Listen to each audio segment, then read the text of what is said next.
Salut à tous, aujourd'hui nous allons remonter le temps pour enquêter sur la vie de certaines des courtisanes les plus marquantes et célèbres de l'histoire. Ces femmes venaient généralement de milieux modestes, mais en tant que femmes, elles ont réussi à gravir les échelons sociaux grâce à leur pouvoir de séduction et à leur intelligence. Pourtant, cette vie a eu un prix. Alors que certaines ont réussi à s'installer et à mener une vie longue et prospère, d'autres ont gaspillé leur fortune nouvellement acquise et, pire encore, beaucoup sont mortes jeunes. Suivez-moi pour explorer tout cela et plus encore. Pour notre première histoire, nous allons dans l'Angleterre du XVIIIe siècle. Les détails de la jeunesse de Fanny Murray restent flous, mais la plupart des chercheurs pensent qu'elle est née à Bath, dans le sud-ouest de l'Angleterre, en 1729.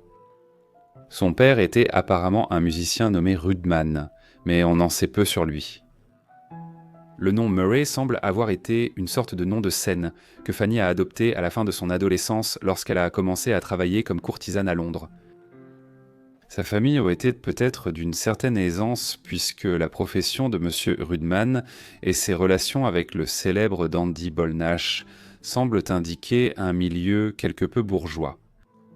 Cependant, le père de Fanny est décédé vers 1741 alors qu'elle n'avait que 12 ans, et comme sa mère, dont on ne sait presque rien, était décédée avant lui, Fanny était devenue orpheline à ce moment-là.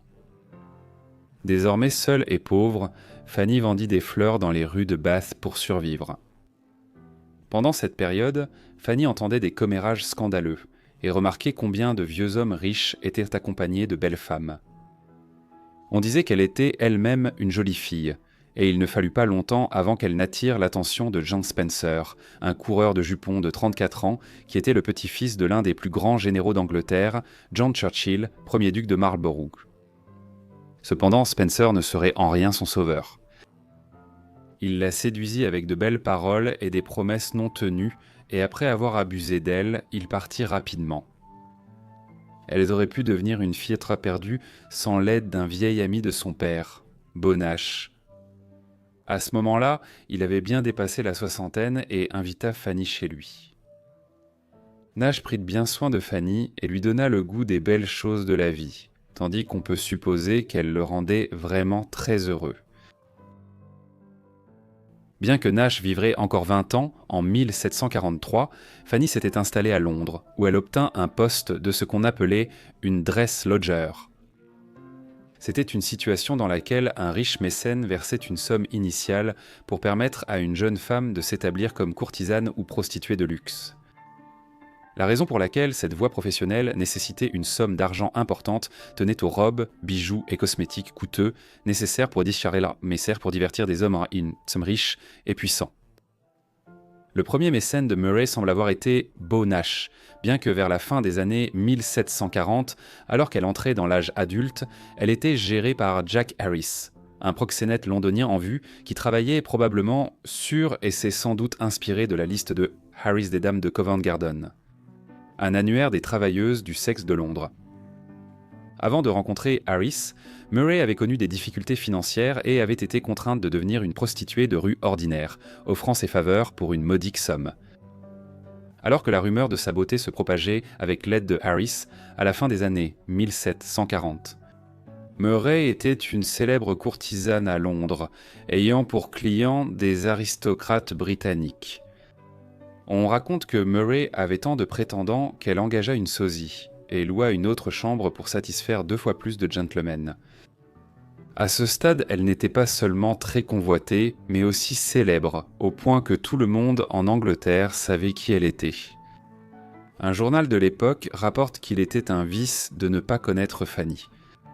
C'était un crime de ne pas porter un toast en son honneur à chaque repas. La Fanny-mania avait été conquise tous. Elle était constamment à la une et est devenue une icône de la mode, saluée pour ses tenues.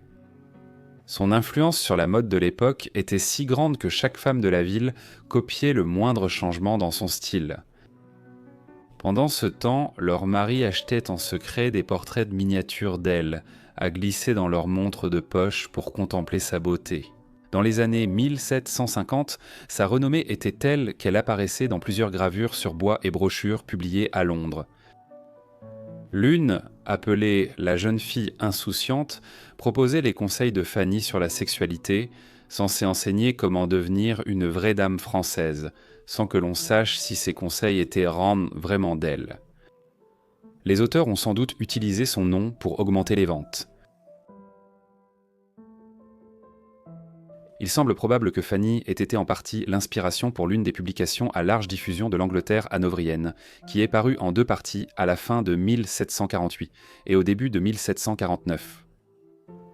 Les mémoires d'une femme de plaisir, ou Fanny Hill, comme on l'appelle plus communément d'après le personnage principal, ont été écrits par John Cleland, un escroc à la limite qui se trouvait en prison pour dette en 1748 lorsqu'il l'a terminé, bien qu'il l'ait très probablement rédigé lors d'une visite à Bombay, en Inde occidentale, pour promouvoir un projet auprès de la couronne portugaise visant à établir une compagnie portugaise des Indes orientales.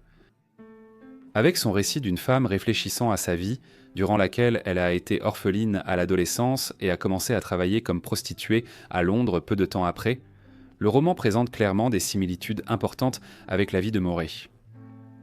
Ensuite, le livre enchaîne des passages érotiques jugés extrêmes selon les normes du XVIIIe siècle. Sans surprise, Fanny Hill a rapidement été interdit et laisse rester jusqu'à la fin du XXe siècle, bien que des versions aient circulé illégalement durant la seconde moitié du XVIIIe siècle, ce qui a contribué à faire connaître Murray, beaucoup de gens supposant qu'elle avait inspiré Cleland. Vers 1750, la réputation de Fanny grandit encore avec les rumeurs sur sa fréquentation des clubs Hellfire et Divan à Londres. Le Hellfire Club a été fondé en 1718 par le duc de Wharton, bien que sa version la plus célèbre n'ait commencé qu'en 1749, sous la direction de François d'Ashwood. Une fraternité secrète de libertins de la haute société organisait surtout des beuveries et des comportements défiant les normes sociales et morales de l'époque. Bien que la société soit exclusivement masculine, Fanny était engagée pour apparaître parfois déguisée en nonne et participer à des orgies obscènes et alcoolisées. Le Divan Club était un groupe social moins incendiaire, fondé en 1744 par le 4e comte de Sandwich, John Montagu, qui fut un temps l'amant de Fanny dans les années suivantes. Le club tirait son nom du divan ou des canapés utilisés dans l'Empire ottoman. Et c'était un club réservé aux membres pour les personnes ayant visité l'État turc. Le club était davantage un club de dîner et moins notoire que le Hellfire Club. Fanny assistait en tant que membre du harem à un rassemblement à connotation sexuelle, mais qui pouvait aussi être un événement de repas plus sage où les membres portaient des toasts les uns aux autres. Le rôle exact de Fanny au Divan Club reste flou, mais il fut de courte durée, car le club ferma ses portes dans la seconde moitié des années 1740, plusieurs membres étant partis fonder ou rejoindre le Morisquet Hellfire Club. Au début des années 1750, Fanny épousa Sir Richard Atkins, 6e baronnet Atkins de Clapham, un petit noble anglais qui avait à peu près le même âge que Murray. Au cours de sa courte vie, Atkins dilapida une grande partie de la fortune familiale en engageant les services de certaines des courtisanes les plus renommées de Londres, dont Kitty Fisher, avant d'épouser finalement Fanny. Leur mariage était instable et aucun ne resta totalement fidèle. Une anecdote célèbre raconte qu'un jour, Fanny se plaignit auprès de lui qu'elle avait besoin d'argent de poche. En réponse, Atkins lui donna un maigre billet de 20 livres. Très offensée, Fanny s'écria « Au diable tes 20 livres, qu'est-ce que ça signifie ?» en arrachant le billet de sa main. Elle glissa le billet entre 2 pains et commença à le manger. L'union dura peu car Atkins mourut à l'été 1756 alors que Murray n'avait que 27 ans. Au lieu de lui laisser un patrimoine conséquent, tout ce que son mari lui a laissé, ce sont des dettes. À présent, sa beauté s'estompait, et dans son moment de besoin, tous ses admirateurs l'ont abandonnée. Incapable de payer ses dettes, Murray fut conduite dans une maison de débiteurs. Là, elle apprit que John Spencer, premier comte Spencer, le fils de John Spencer, l'homme qu'il avait abordé en premier, allait se marier. Heureusement pour Fanny, le jeune monsieur Spencer était un homme remarquablement généreux et honorable, et après avoir lu la lettre de supplication de Fanny, l'informant des actes indisciplinés de son père, il décida de lui accorder une pension annuelle de 200 livres. Spencer la sauva de la pauvreté et la présenta à son ami David Ross, acteur anglais et propriétaire de théâtre, apparu dans de nombreuses productions majeures à Dublin et Londres, dont l'avare de Henry Fielding au Smoke Alley à Dublin, fin 1740, et Les Amants conscients de Richard Steele au Drury Lane à Londres, 1751. Ils tombèrent en rapidement amoureux et, à la surprise générale, se marièrent dans l'année. Leur union fut heureuse et, malgré ses choix de carrière, Fanny aurait quitté son travail de courtisane en 1757 et serait restée fidèle à Ross après leur mariage. Cela mis à part, elle n'a pas fui son passé. En 1759, 2 ans après avoir épousé Ross, un mémoire fut publié à Londres intitulé « Mémoire de la célèbre mademoiselle Fanny Murray », entrecoupé des intrigues et amours de plusieurs personnages éminents, fondés sur des faits réels. Il a été écrit anonymement et à la 3e personne, mais il semble assez évident que Murray en était comme responsable, soit en l'écrivant elle-même, soit en le faisant écrire pour elle. C'était l'un des nombreux mémoires de ce genre, détaillant la vie de certaines des courtisanes les plus célèbres de Londres, qui parurent au milieu du XVIIIe siècle. Bien qu'à la retraite depuis 1750, Fanny fut impliquée dans un scandale politique et littéraire majeur en Angleterre en 1763. Cette année-là, une nouvelle œuvre parut à Londres sous le titre « Essai sur la femme ». L'œuvre a été écrite par John Wilkes, un journaliste radical et homme politique controversé qui avait été élu au Parlement pour la circonscription d'Aylesbury en 1757. En 1762, Wilkes avait fondé un journal appelé le North Britain, dans le but d'attaquer le gouvernement du nouveau Premier ministre britannique, Jean Stuart, 3e comte de Bute. Wilkes aurait peut-être coécrit un essai sur les femmes avec Thomas Potter, autre député et membre du Hellfire Club, avant sa mort en 1759. C'était une parodie obscène de l'essai sur l'homme d'Alexandre Pope.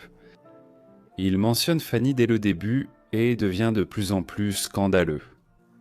Le poème fut vite accusé d'obscénité et de blasphème, surtout parce que Wilkes et Potter, après avoir décrit la vie sexuelle de Fanny, l'ont comparée à la Vierge Marie, un geste audacieux alors que la religion dominait encore la société britannique.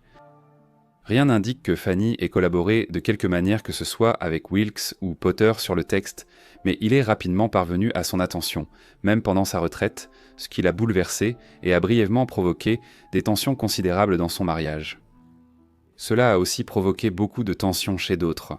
À la fin de 1763, peu de temps après sa publication, un essai sur les femmes a été lu par John Montagu, 4e comte de Sandwich, l'un des anciens amants de Fanny, à la Chambre des Lords.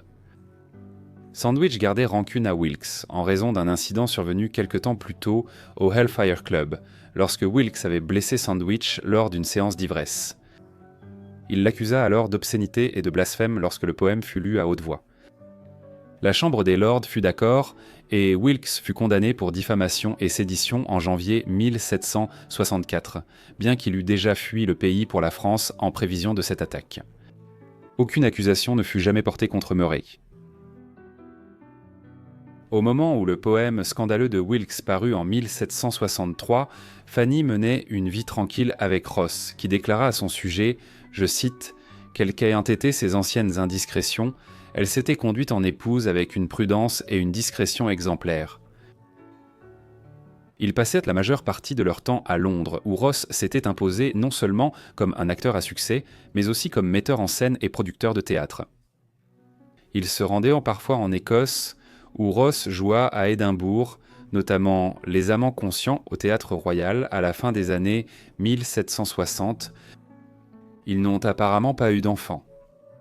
Fanny est morte à Londres le 2 avril 1778 à environ 48 ans. La notoriété du livre Fanny Hill a entraîné de nombreuses adaptations au cinéma et à la télévision au fil des ans. Plus récemment, une mini-série de la British Broadcasting Corporation en 2007. Ainsi, d'une certaine manière, l'histoire de Fanny Murray vit encore aujourd'hui à travers son homologue fictive Fanny Hill. Ensuite, nous allons nous intéresser à une contemporaine de Fanny Murray qui était encore plus célèbre. On pense que Kitty Fisher étant née à Soho, Londres, le 1er juin 1741, même si la date exacte fait débat, et qu'elle pourrait être née dès 1738. On suppose que son nom de naissance était Catherine, bien qu'elle ait toujours été appelée Kitty tout au long de sa vie adulte. On ne sait pas grand-chose de sa jeunesse, mais il est clair qu'elle venait de conditions modestes, peut-être d'une famille de luthériens allemands qui s'était installée en Angleterre au XVIIe siècle. Les fiches étaient en est peut-être assez pauvres, et c'est sans doute ce qui a poussé Kitty à travailler alors qu'elle était à peine adolescente, d'abord chez une modiste puis chez une corsetière, respectivement les fabricants de chapeaux et de corsets à l'époque. Elle pourrait aussi venir d'une famille assez respectable pour avoir obtenu un poste de demoiselle de compagnie auprès d'une noble dame ou courtisane à Londres vers 1750. Cela expliquerait son ascension comme courtisane dès la fin des années 1750, attirant l'attention de nombreux aristocrates. Kitty allait s'imposer comme une figure de premier plan dans la haute société londonienne grâce à son travail de courtisane.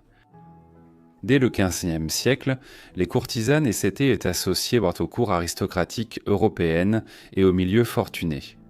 Souvent bien éduquées, elles parlaient plusieurs langues, discutaient de littérature et maîtrisaient cosmétiques et parfums répandus dans les cours d'Italie et de France à la Renaissance et au baroque. Kitty a commencé à travailler comme courtisane à Londres vers 1757, alors qu'elle n'avait que 15 ou 16 ans au maximum. Elle l'a fait après avoir attiré l'attention de plusieurs aristocrates et membres de la haute société. On ne sait pas clairement qui fut le premier, mais le candidat le plus probable était Augustus Keppel, premier vicomte Keppel, fils de William Keppel, le deuxième comte d'Albemarle et l'un des plus proches confidents du roi George II à la cour. Augustus, dans la trentaine, aurait rencontré Kitty lors d'une courte permission en Angleterre pendant son service naval durant la guerre de 7 ans contre la France entre 1756 et 1763. Dès lors qu'un Combe-Lalère, Kitty eut plusieurs liaisons avec des personnalités influentes à la cour géorgienne de Londres entre la fin des années 1750 et le début des années 1760. Elle devint célèbre dans toute l'Angleterre et devint l'une des premières icônes de la célébrité moderne. Pour comprendre comment Fisher en est venu à occuper la position qu'il avait dans la société anglaise à la fin des années 1750 et au début des années 1760, il faut pleinement apprécier comment les médias fonctionnaient à cette époque et comment ils évoluaient. Au XVe siècle, les gens dans des pays comme l'Angleterre savaient de très peu de choses sur ce qui se passait dans le monde. Il n'y avait pas d'internet, pas de télévision et pas de radio. Il n'y avait pas de journaux et les livres étaient des produits de luxe. Ainsi, les nouvelles sur les affaires publiques et les gens étaient transmises exclusivement de bouche à oreille, et si vous viviez dans un village rural isolé, vous saviez très peu de choses sur le monde extérieur. Le changement débuta au XVIe siècle avec l'imprimerie qui permit la production de brochures et feuilles d'information sur les événements publics. À l'époque où Kitty est née, de nouveaux médias faisaient à nouveau leur apparition, en particulier les journaux et même les premières bandes dessinées. The Spectator a été publié pour la première fois en 1711. Vers 1750, environ 7 millions de journaux avaient été vendus en Grande-Bretagne. Avec cette révolution médiatique, les premiers journaux britanniques publièrent des détails croustillants sur les figures les plus scandaleuses de la haute société. D'autres éditeurs commencèrent à vendre des gravures de portraits bon marché de personnalités connues de la société anglaise, ce qui constituait en fait la première version de Cosmopolitan ou de magazines similaires. Ce sont ces évolutions qui ont permis à Kitty Fisher de devenir aussi célèbre qu'elle l'a été, tout en accomplissant très peu. C'était la naissance de la culture des célébrités. Kitty Fisher devint célèbre à la fin des années 1750 et au début des années 1760 pour sa beauté, ses manières mondaines et son attrait sexuel. On racontait de nombreuses histoires sur elle. Par exemple, tombée de cheval dans St. James's Park à Londres, sa robe se déchira. Plutôt que d'être embarrassée, Fisher utilisa l'événement pour renforcer sa réputation sulfureuse. Au début des années 1760, elle cherchait la notoriété depuis sa somptueuse maison sur Carrington Street à Mayfair, Londres. Son foyer était entretenu grâce à l'aide financière de ses amants, dont beaucoup, comme Keppel, étaient de riches bénéficiaires de l'expansion impériale britannique. C'était une période, après tout, où d'immenses fortunes étaient de fait grâce à la culture du coton, du sucre et du tabac en Amérique du Nord et dans les Caraïbes, principalement sur le dos du travail des esclaves, et c'est à cette époque que les premières grandes conquêtes britanniques en Inde étaient entreprises. Grâce à tout cela, Fisher a pu entretenir un foyer somptueux et employer même ses propres domestiques en livrée, une coutume habituellement réservée à la noblesse anglaise. Elle a su promouvoir son image avec élégance, apparaissant aux événements de la haute société vêtue des dernières tendances et de bijoux précieux. Ce faisant, elle a attiré l'attention des journalistes et des pamphlétaires de l'époque et son image a été diffusée dans tout Londres. Lorsqu'elle parcourait les rues de la ville, les gens savaient qui elle était.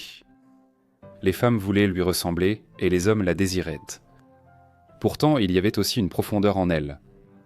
Bien plus qu'une pin-up, Kitty parlait couramment français et était assez cultivée pour fréquenter les salons aristocratiques de l'Angleterre géorgienne. Fisher apparaît également dans Histoire de ma vie, la célèbre autobiographie du voyageur vénitien, séducteur et mémorialiste Giacomo Casanova, qui était célèbre pour ses conquêtes sexuelles. En 1763, Casanova, alors âgé d'une trentaine d'années, arriva en Angleterre pour proposer au gouvernement de George III une idée sur les loteries d'État. Dans son Histoire, il note qu'il a rencontré Fisher lors de sa visite à Londres, précisant, je cite, qu'elle était magnifiquement vêtue, et il n'est pas exagéré de dire qu'elle portait des diamants d'une valeur de 500 000 francs. Gouda m'a dit que si je le souhaitais, je pouvais l'avoir sur le champ pour 10 guinées. Je n'ai pas souhaité le faire. Cependant, bien qu'elle soit charmante, elle ne parlait qu'anglais, et j'aimais que tous mes sens, y compris Louis, soient satisfaits. Lorsqu'elle fut partie, Madame Wells nous dit que Kitty avait mangé un billet de 1000 guinées sur une tranche de pain beurré ce jour-là. Le billet était un cadeau de Sir Atkins, le frère de la belle Madame Pitt. Je ne sais pas si la banque avait remercié Kitty pour le cadeau qu'elle lui avait fait. Cette étrange déclaration sur Fisher mangeant un sandwich au billet de banque était en fait un trope littéraire de l'époque, et apparaît dans de nombreux écrits du milieu du XVIIIe siècle. C'était le symptôme de la fascination pour les billets de banque au XVIIIe siècle, qui circulaient en plus librement depuis leur création sous forme moderne en Suède au XVIIe siècle. Le récit de Casanova sur sa rencontre avec Fisher est sans doute apocryphe, car elle parlait sûrement plus de langues que l'anglais. Néanmoins, cela montre combien Fisher était réputée et vue comme une femme légère dans la haute société londonienne de l'époque. Une partie de la renommée de Kitty provient de ses relations avec certains des artistes les plus en vue de l'époque. Elle posa en 1765, par exemple, pour que son portrait soit peint par Nathaniel Hone, un portraitiste et miniaturiste d'origine irlandaise, tandis que Fisher fut également très probablement peinte par James Northcote, Richard Purcell et Philippe Mercier. Mercier, artiste allemand d'origine huguenote française, a émigré à la cour du roi George Ier, après que le seigneur hanovrien soit devenu roi de Grande-Bretagne au milieu des années 1710. Il fut l'un des premiers du style rococo ou de la peinture baroque tardive et peignit Kitty ainsi vers la fin des années 1750, peu avant sa mort, en 1760. Kitty est étroitement associée à Joshua Reynolds dans le monde de l'art anglais de l'époque. Né en 1723, Reynolds est devenu un grand portraitiste européen du XVIIIe siècle. Reynolds a réalisé de nombreux portraits de Fisher entre la fin des années 1750 et les années 1760.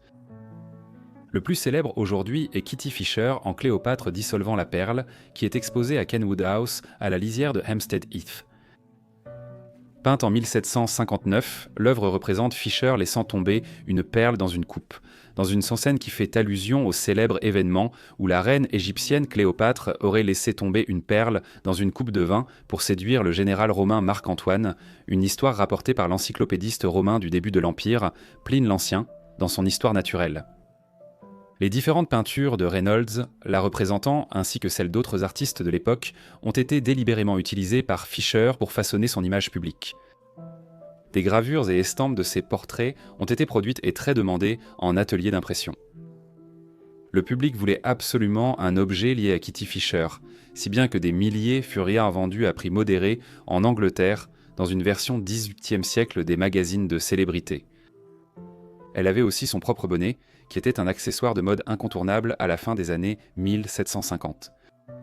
Ainsi, Fisher était une manipulatrice habile des nouveaux médias de masse émergents, de la même manière que les célébrités modernes comme les Kardashian ont exploité les réseaux sociaux depuis le milieu des années 2000 pour renforcer leur propre empire médiatique et leur image.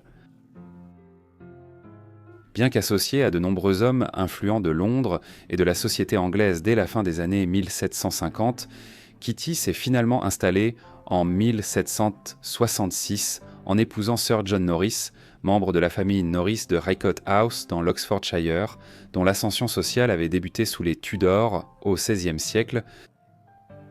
Sir John était le petit-fils d'un autre Sir John Norris qui servit dans la flotte britannique lors de la guerre de 9 ans, de la succession d'Espagne 1700 à 1714, puis fut promu amiral pendant les guerres de l'Oreille de Jenkins et de succession d'Autriche, menées ensemble durant la majeure partie des années 1740. Kitty rejoignait ainsi une grande famille politique britannique. Cependant, le mariage ne durerait pas longtemps et n'a pas donné d'enfant. Bien qu'elle ait mené une vie très publique, on sait étonnamment peu de choses sur la fin de vie de Kitty Fisher, sinon qu'elle est morte le 10 mars 1767 à seulement 25 ans et 4 mois après avoir épousé Norris. Une théorie suggère que sa mort prématurée était due à l'application excessive de cosmétiques qui, à l'époque moderne, contenaient une abondance de substances nocives telles que le plomb, l'arsenic et le mercure. Cependant, même si ces substances ont causé des problèmes physiques graves et un vieillissement prématuré de la peau, il est peu probable qu'elles aient causé la mort de Kitty dans la vingtaine. Certaines théories suggèrent qu'elle serait morte de la variole ou de la tuberculose.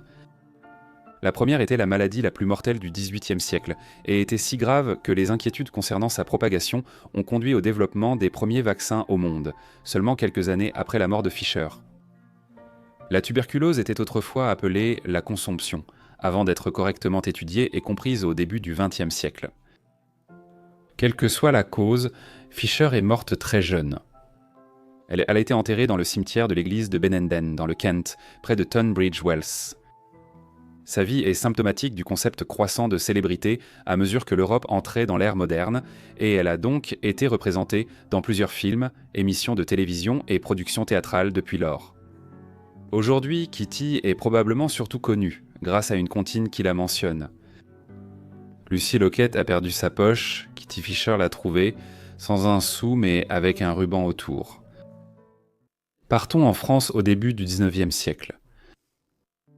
Celle qui sera plus tard connue comme Marie du Plessis est née Alphonse Rose Plessis le 15 janvier 1824 à Nonant-le-Pont, en Normandie, dans le nord de la France.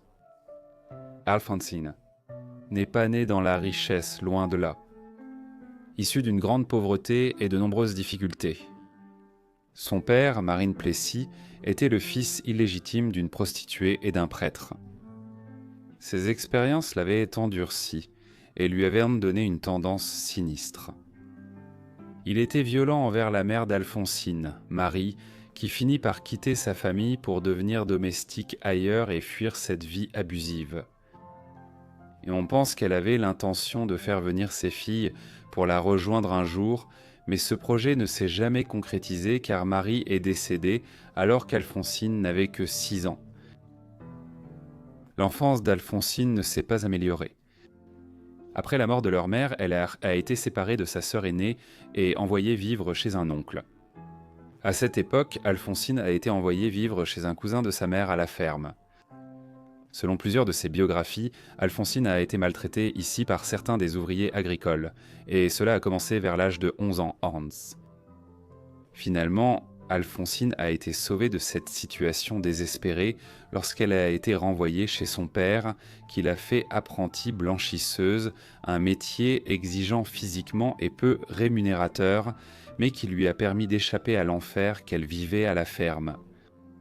Cependant, même ce répit n'a pas duré longtemps. car le père d'Alphonsine l'a abandonnée au début de son adolescence et semble l'avoir vendue à un vieux célibataire à Paris. Elle se retrouvait désormais livrée à elle-même, mais elle fit preuve de débrouillardise même à son jeune âge en s'échappant du vieux célibataire et en trouvant du travail comme domestique dans la capitale française. Pendant un certain temps par la suite, elle fut apprentie chez une couturière, mais c'est à la fin de son adolescence qu'elle commença à travailler comme courtisane, la profession qui lui vaudrait une sorte de renommée littéraire au milieu du XIXe siècle. Un jour, en 1839, Alphonsine Plessis, qui avait alors 15 ans, se tenait dans une rue de Paris, regardant avec envie un stand de nourriture qui vendait des plats de pommes de terre frites. Alors qu'elle était là, un certain Louis-Nestor Roqueplan, écrivain, journaliste et directeur de théâtre très respecté à Paris à l'époque, passa et la remarqua. Comprenant que l'expression sur son visage était due à la faim et à la privation, il s'approcha de la jeune femme et lui proposa de lui acheter à manger. Alphonsine la remercia et dévora le plat servi. C'était une rencontre fortuite mais qui changea la vie d'Alphonsine. Au cours des mois suivants, Alphonsine développa une relation avec Roqueplan, ce qui lui permit de rencontrer de nombreuses personnalités littéraires et artistiques de Paris, et surtout des hommes fortunés. À présent, elle s'affirmait clairement comme une jeune femme séduisante, et au début des années 1840, elle entama une série de relations, avec des personnes aisées rencontrées à Paris. La première de ces relations fut avec Monsieur Noulet, riche restaurateur de la ville. Quelques semaines après l'avoir rencontré, Nuller lui avait loué un appartement en ville, rue de la Carte, et lui avait donné 3000 francs pour subvenir à ses besoins matériels. C'était le début de sa nouvelle vie de courtisane, en fait une prostituée pour des clients plus aisés. Bientôt, Alphonsine s'est rendu compte qu'il existait des clients plus riches que M. Nuller, et elle a commencé à chercher ailleurs. C'est également à cette époque qu'elle a adopté le nom sous lequel elle est plus connue, Marie du Plessis. Marie était le prénom de sa mère, tandis que Duplessis était une variante de son vrai nom de famille, Plessis. Alphonsine y a simplement ajouté un du, car cela donnait une touche aristocratique au nom de famille. Elle a aussi développé des intérêts liés à l'aristocratie. Par exemple, l'un de ses amants, un jeune homme riche du nom d'Agénor du Guiche, a organisé pour elle des cours de danse et de piano, et elle a également commencé à apprendre à lire et à écrire. Duplessis est devenu la coqueluche de nombreuses soirées parisiennes dans la capitale française durant les années 1840, célèbre pour son esprit et sa beauté. Mais pour ceux qui la connaissaient en bien, il y avait aussi chez elle une tristesse contradictoire par moments, sans doute le fruit de son enfance traumatisante. Sa conscience de la dureté de l'existence que pouvait connaître une personne se manifestait dans ses dons de charité à des fondations venant en aide aux femmes maltraitées et aux jeunes filles abandonnées à Paris, une situation dont elle s'était échappée il n'y a pas si longtemps. Nuller et de Guiche étaient en loin d'être les seuls amants de Duplessis. Parmi les autres, on comptait Édouard de Périgord, le romancier romantique, Roger de Beauvoir, le comte Gustave von Stackelberg, un vieil aristocrate du centre de l'Allemagne, et le compositeur et pianiste hongrois Franz Liszt. Liszt était sans doute la personne à qui Marie était le plus attachée, et s'il y eut un véritable amour dans sa brève vie, c'était sûrement pour lui. Cependant, la vie amoureuse de Marie est aujourd'hui surtout retenue pour sa liaison avec Alexandre Dumas fils, le fils d'Alexandre Dumas père, l'auteur renommé de romans tels que Les Trois Mousquetaires et Le Comte de Monte Cristo. Le fils avait aussi des ambitions littéraires qu'il réalisera plus tard, bien qu'il soit resté dans l'ombre de son père. En 1844, il était encore un jeune homme de 20 ans lorsqu'il rencontra Marie pour la première fois, qui avait le même âge que lui. Ils commencèrent une relation en quelques semaines, mais Dumas, amoureux de Marie, souffrit de ses liaisons avec d'autres hommes durant le milieu des années 1840. Par conséquent, il tenta de s'éloigner d'elle en 1846, bien qu'elle ait clairement exprimé son désir de poursuivre leur relation, même si, de son côté, elle ne serait jamais monogame. Marie s'enfuit à Londres brièvement en 1846, où elle épousa l'un de ses amants, l'aristocrate français Édouard de Périgord. Cependant, elle était également de plus en plus malade, même si elle n'avait que 22 ans à l'époque. Marie souffrait de la tuberculose, maladie dévastatrice devenue plus virulente dans la misère urbaine de l'Europe industrielle. Pire, on ignorait en grande partie comment la tuberculose se transmettait, ses effets sur ses victimes ou comment enrayer ses ravages au XIXe siècle. Ainsi, quelques mois seulement après son mariage, Marie est morte à Paris le 3 février 1847, à seulement 23 ans. Son mari et un autre de ses amants, le comte Gustave von Stackelberg, étant à son chevet lorsqu'elle est décédée. Ses funérailles au cimetière de Montmartre, dans le nord de Paris, quelques jours plus tard, ont été suivies par des centaines de personnes, dont beaucoup venaient du monde artistique et littéraire parisien, preuve de la place qu'elle avait réussi à atteindre en tant que courtisane dans la capitale française en seulement quelques années. Marie a été immortalisée peu après sa mort par Dumas dans son œuvre la plus célèbre intitulée « La Dame aux camélias », parfois simplement appelée « Camille ». Le roman était un récit biographique à peine déguisé de la vie de Marie, avec le personnage principal, Marguerite Gauthier, représentant en réalité Marie, et le principal personnage masculin du livre, Armand Duval, n'étant autre que Dumas lui-même, à l'exception du nom. Le roman était remarquable à l'époque pour son portrait plein de compassion d'une courtisane, et pour la manière dont sa vie était façonnée à bien des égards par les circonstances de sa jeunesse et de son époque, ce à quoi les lecteurs n'étaient pas habitués. Il est ensuite devenu un best-seller en France durant la seconde moitié du XIXe siècle. Dumas a poursuivi avec une adaptation théâtrale de La Dame aux camélias en 1852. Elle a d'abord été interdite par les censeurs parisiens, qui refusaient à la représentation de la prostitution et de la tuberculose sur scène. Cependant, en raison de la réputation du père de Dumas, ils ont vite changé d'avis et autorisé la représentation. Cependant, la pièce n'a pas eu autant de chance ailleurs et elle a été interdite à Londres pendant de nombreuses années. Au milieu du XIXe siècle, d'autres que Dumas se sont aussi inspirés de l'histoire de Duplessis. Quelques années plus tard, le célèbre compositeur italien Giuseppe Verdi composa l'un de ses opéras les plus acclamés, la Traviata, qui racontait l'histoire de Marie. L'opéra de Verdi était basé sur la pièce de Dumas, car il avait visité Paris au début de l'année 1852, lorsque la version théâtrale de La Dame aux camélias fut présentée sur la scène de la capitale française. Verdi fut frappé par l'histoire et commença immédiatement à composer la musique de ce qui allait devenir un opéra inspiré du récit de Dumas sur l'histoire de Marie. Le résultat, achevé en 1853, fut la Traviata, ce qui signifie « la femme déchue ». Créée à l'Opéra La Fenice à Venise le 6 mars 1853, le personnage principal s'appelait Violetta, mais elle était clairement inspirée de Marie Duplessis, et son histoire se termine exactement comme la vie de Marie, avec son temps en tant que prostituée puis sa mort de la tuberculose. Fait curieux, bien que La Dame aux camélias soit encore censurée en Grande-Bretagne, la Traviata fut jouée à Londres quelques mois seulement après sa première dans le nord de l'Italie. La justification était que, bien qu'un public anglais puisse comprendre l'histoire de Duplessis, racontée dans le français utilisé par Dumas, on pensait que l'opéra de Verdi serait inintelligible pour un public anglais, car peu de gens parlaient ou comprenaient l'italien.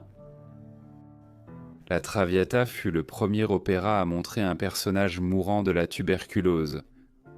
Son sujet a touché le public et l'histoire de Marie est vite devenue l'un des opéras les plus populaires du XIXe siècle.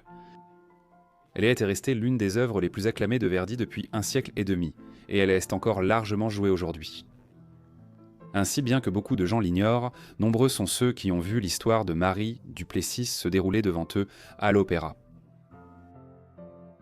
Marie Duplessis est encore assez bien connue aujourd'hui, en grande partie grâce à ses liens avec certaines des figures littéraires et culturelles les plus en vue du milieu du XIXe siècle. Plusieurs biographies lui ont été consacrées, et dans sa Normandie natale, on peut visiter un musée dédié spécifiquement à sa mémoire, le musée La Dame aux camélias, ainsi nommé d'après l'œuvre de Dumas. Le rôle de Marguerite dans La Dame aux Camélias ou Camille est devenu l'un des rôles les plus convoités à l'âge d'or du théâtre à la fin du XIXe siècle, et l'histoire de Marguerite a été racontée à nouveau dans des milliers de représentations, des scènes de Paris, à Broadway, à New York jusqu'à aujourd'hui.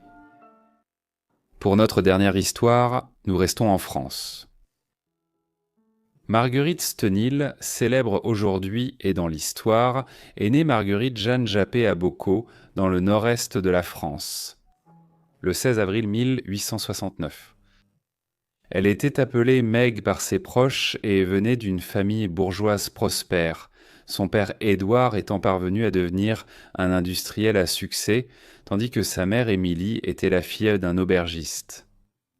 Le milieu aisé de Meg lui a permis de recevoir une bonne éducation, ayant même sa propre gouvernante, et cela lui servira dans les années à venir.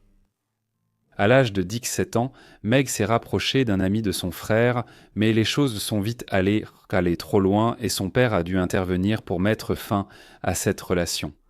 Meg était très proche de son père et fut dévastée lorsqu'en 1888 il mourut d'une crise cardiaque. Après la mort de son père, les ambitions de Meg de faire partie de la société parisienne ont grandi, et dans les années qui suivirent, elle s'est tournée vers la capitale française, où elle allait se retrouver mêlée à divers scandales. Avant de s'installer à Paris, Meg a visité sa sœur à Bayonne, dans le sud de la France. Elle avait environ 20 ans à l'époque, et c'est là qu'elle rencontra Adolphe Stenaille, un artiste français presque 2 fois plus âgé qu'elle. Il tomba vite amoureux de Meg, et ils se marièrent en 1886. Ainsi, Meg acquit le nom sous lequel elle est plus connue aujourd'hui, Marguerite Stenaille. Son mari était le fils de Louis-Charles Stenaille, un artiste relativement accompli, ayant réalisé certaines des fresques qui ornent aujourd'hui la cathédrale de Strasbourg, bien qu'Adolphe n'ait tiré qu'une maigre subsistance de sa peinture. Le couple s'installa à Paris durant la Belle Époque, période d'immense accomplissement artistique où la ville devint la capitale culturelle mondiale. Bien qu'ils ne soient pas riches, ils auraient vécu dans l'un des espaces les plus dynamiques du monde moderne, fréquentant le Moulin Rouge et d'autres cabarets et salles de danse de l'époque, et côtoyant certaines des principales figures littéraires de leur temps. Environ 1 an plus tard, le couple accueillit un enfant, mais ils se disputèrent rapidement, et bien qu'ils ne divorcèrent pas, ils allaient vivre séparément. C'est à ce moment-là que Marguerite devint ce qu'on appelle une demi-mondaine, une femme du demi-monde ou demi-société, en d'autres termes, une courtisane. Au cours des années 1890, Marguerite devint célèbre pour sa beauté et ses liaisons amoureuses discrètes. Elle eut de nombreux prétendants notables, certains très connus, mais aucun plus que Félix, qu'être un homme politique français de premier plan. Issu à l'origine d'un milieu assez modeste, il avait gravi les échelons de la vie politique française pendant l'ère de la Troisième République qui suivit la guerre franco-prussienne au début des années 1870 pour, contre toute attente, devenir président de la République française en 1895. Il occuperait ce poste pendant un peu plus de 4 ans jusqu'à ce qu'un événement inattendu impliquant Marguerite se produise. Marguerite entama une relation amoureuse avec Thard en 1897, alors qu'il était président de la République depuis plus de 2 ans. Cela se poursuivit de façon intermittente pendant les 2 années suivantes. La situation culmina début 1899. Selon un article de journal de l'époque, le 16 février 1899, Faure se trouvait au palais de l'Élysée à Paris, lorsqu'il sortit soudainement de son bureau pour entrer dans l'antichambre. Là, il informa son secrétaire qu'il ne se sentait pas bien. Les médecins sont rapidement intervenus, mais le président est décédé plus tard dans la soirée. Les circonstances exactes de ce qui s'est passé ont été largement rapportées et débattues. La plupart affirment qu'au moment de sa maladie, 4 personnes étaient dans le bureau de Marguerite, où ils se sont livrés à des activités sexuelles de différentes sortes sur son bureau. Le type d'activité qui était pratiquée sur lui fait l'objet de débats. Quoi que Marguerite ait été fait, Cela semble avoir poussé le président Faure, alors dans la cinquantaine avancée, et dont la santé déclinait fortement, a subi une crise cardiaque ou un accident vasculaire cérébral qui lui a été fatal peu après. Tous les médias n'ont pas rapporté cela. Un grand journal international de l'époque n'a, par exemple, jamais mentionné Steinil ni son implication présumée dans la mort. Il s'est contenté d'indiquer que Thor était décédé la veille au soir à Paris, de façon assez soudaine, d'une crise d'apoplexie. Il a été précisé qu'il avait récemment été diagnostiqué d'une maladie grave et que son cœur était affecté depuis plusieurs mois. Cela aurait été rapporté jusqu'en Australie et il n'y a eu aucune controverse concernant les circonstances de sa mort dans l'immédiat après coup.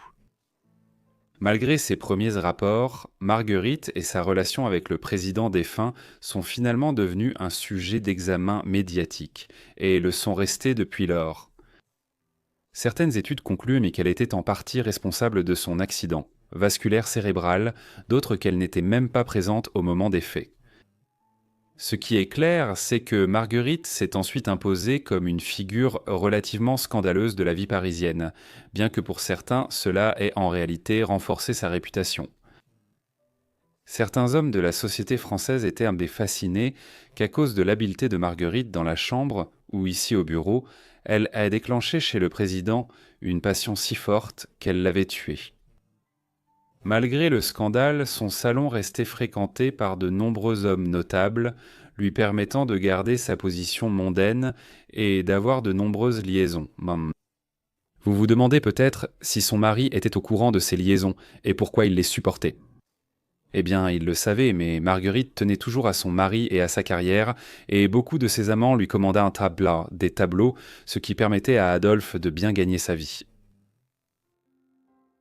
La mort de son amant s'est compliquée dans les semaines et mois suivants, car des rumeurs ont circulé sur un lien entre la mort de Ford et l'affaire Dreyfus, qui dominait la presse française entre 1894 et 1906. Il s'agissait de l'officier français Alfred Dreyfus, accusé en 1894 d'avoir transmis des secrets militaires à l'Allemagne. Dreyfus, un homme juif, fut condamné et envoyé en colonie pénitentiaire, mais des rapports ultérieurs ont prouvé son innocence. L'affaire Dreyfus est devenue un enjeu majeur au sein de la société française, où la question plus large de l'antisémitisme dans la société française était débattue. En 1899, des rapports ont révélé que Marguerite avait secrètement reçu des documents sur l'affaire Dreyfus, et que cela était d'une certaine manière lié à la mort du président pendant leurs fiançailles. De plus, l'opposition anti-Dreyfus a accusé Marguerite d'avoir empoisonné Félix IV au nom du soi-disant syndicat juif parce que le président s'était déclaré hostile à une révision de l'affaire Dreyfus. Pourtant, il n'existe pas la moindre preuve concrète pour étayer cela. C'était juste une théorie du complot de la fin du XIXe siècle. Moins de 10 ans après l'affaire des Quatre, une nouvelle controverse toucha Marguerite.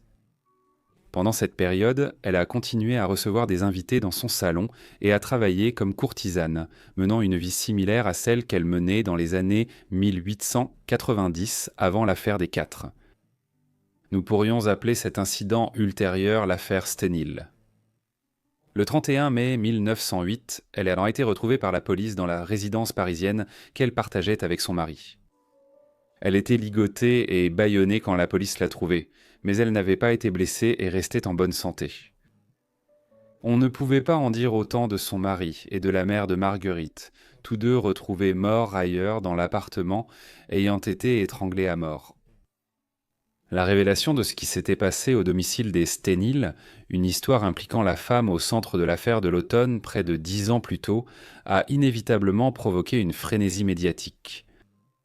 Cela a été aggravé par Marguerite elle-même, qui a ajouté une couche de mystère aux événements en affirmant que 4 individus vêtus de robes noires étaient entrés chez eux et l'avaient retattachée, avant de tuer son mari et sa mère. Aussi élaborée que soit l'histoire de Marguerite, la police soupçonnait qu'elle était responsable de ce qui s'était passé et qu'elle s'était ensuite attachée elle-même, pour sembler être une des victimes. Ils n'ont pas pu trouver de preuves solides pour étayer cela lors de l'enquête immédiate, mais ils étaient suspicieux quant au fait qu'elle ait été épargnée et au fait que rien d'important n'avait été volé. Ainsi, lorsque Marguerite a semblé essayer de les orienter vers un domestique des Sténil, suggérant qu'il était responsable de l'effraction et des meurtres, avec quelques complices, ils ont décidé de l'arrêter pour falsification de preuves à la fin du mois de novembre, soit un demi-an après que les meurtres aient été commis. Marguerite a été transférée à la prison de Saint-Lazare, sur la route de Paris vers Saint-Denis. Elle avait été établie comme une maison d'accueil pour les personnes atteintes de la lèpre au Moyen Âge, mais avec le temps, elle s'était transformée en une sorte d'asile d'aliénés à l'époque moderne, puis en prison.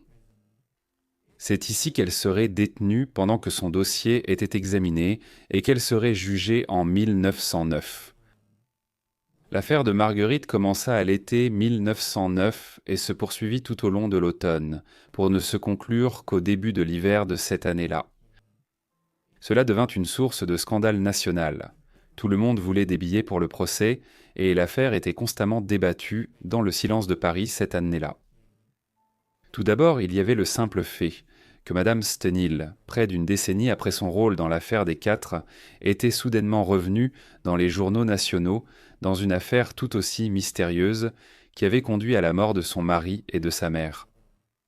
Les journaux ont appelé cette affaire le crime de l'impasse Rançon et ont commenté l'attitude troublante de Marguerite, qui ne semblait pas trop bouleversée ni attristée par ce qui s'était passé. Certains soupçonnaient qu'elle avait commandité les meurtres afin de pouvoir se remarier plus tard, mais c'était un mobile peu convaincant.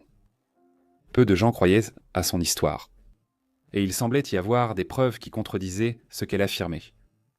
Les théories du complot abondaient également, avec l'antisémitisme prononcé de l'époque qui refaisait surface, ainsi que des allégations concernant son prétendu rôle dans l'affaire Dreyfus, qui s'était poursuivie en France jusqu'en 1906, lorsque Dreyfus avait finalement été innocenté. Le juge, qui était clairement opposé à Marguerite, a jeté de l'huile sur le feu en suggérant que les preuves de Sténil n'étaient pas crédibles, qualifiant ses récits de tissus de mensonges et passant en revue la liste de ses liaisons.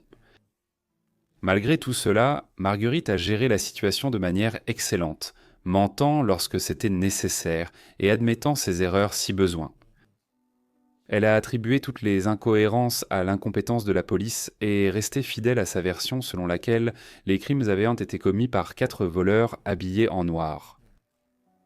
Comme il n'y avait aucune preuve réelle pour étayer une autre théorie, en novembre 1909, après des mois de délibération, Marguerite a été déclarée non coupable. La vérité sur ce qui s'est réellement passé chez elle et son mari au début de l'été 1908 ne sera jamais totalement connue. Après son procès, son emprisonnement puis sa libération, Marguerite a quitté la France pour s'installer à Londres au début des années 1910, cherchant une vie plus discrète en Angleterre. Avant cela, sa fille était partie vivre avec la famille élargie de son père décédé et il lui était interdit de contacter sa mère. Elles ont été séparées pendant plusieurs années, mais elles se sont finalement réconciliées en 1911. En Angleterre, Marguerite tenta de rétablir sa réputation auprès du public en rédigeant et publiant en 1912 ses mémoires défendant ses actions des années 1890 et 1900. Elles n'ont réussi que partiellement à le faire, bien que leurs écrits aient été largement étudiés par les chercheurs depuis, afin d'examiner comment une femme accusée comme elle l'a été dans la France de la Belle Époque, a présenté sa propre défense et ses actions. Le reste de la vie de Marguerite fut relativement moins coloré. Elle s'est remariée, cette fois en 1917, avec un avocat britannique converti et petit père, Robert Scarlett, le 6e baron Harbinger. Le mariage dura jusqu'à sa mort prématurée 10 ans plus tard, en 1927. Marguerite avait presque 50 ans à leur mariage, et ils n'ont pas eu d'enfants. Après sa mort, Marguerite mena une vie tranquille dans le sud de l'Angleterre pendant plus d'un quart de siècle, mourant le 17 juillet 1954 à l'âge de 85 ans dans la ville balnéaire de Hove sur la Riviera anglaise. Son histoire a été popularisée à plusieurs reprises ces dernières années, bien qu'il y ait encore un débat considérable sur ce qui s'est réellement passé en 1899 et en 1908. Merci d'avoir regardé cette vidéo sur les courtisanes, j'espère que ces histoires vous ont intéressé. Faites-moi savoir ce que vous avez pensé de ces histoires dans les commentaires ci-dessous, et si vous en voulez plus, dites-le moi aussi. J'espère que vous êtes abonnés et avez activé les notifications pour recevoir toutes mes vidéos dès leur publication. Aussi, si vous êtes arrivé jusqu'à la fin, un grand merci à vous.